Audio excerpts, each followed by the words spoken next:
Je po půlnoci a ty stojíš přede mnou jak odpověď na otázku, kterou jsem si dlouho nechtěl přiznat. Když se na mě podíváš, nemrkám, protože nechci přijít o ani vteřinu. Tvoje silueta v šeru lampy je víc než jakýkoliv filtr na Instagramu. Nepřitahuje mě jen tvoje tělo, ale ten pud, co z tebe padá.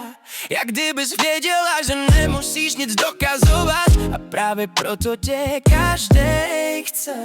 Když jdeš kolem, vzduch je těžší, ne kvůli parfému, kvůli napětí.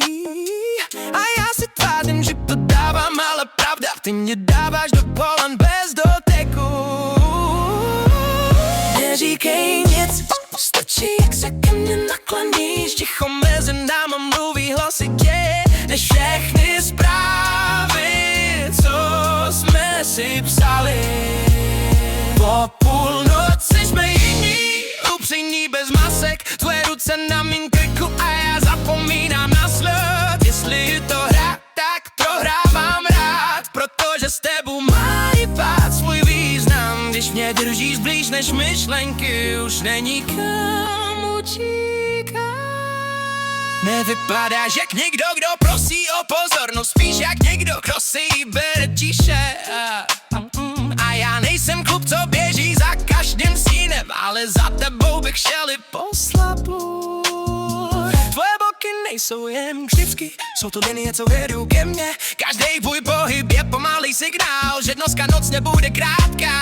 Nechci tě jen sflíkat pohledem, chci tě číst jak knihu, co má pokračování. Protože s tebou to není jen chemie, je to rovnice, co vychází bez zbytku.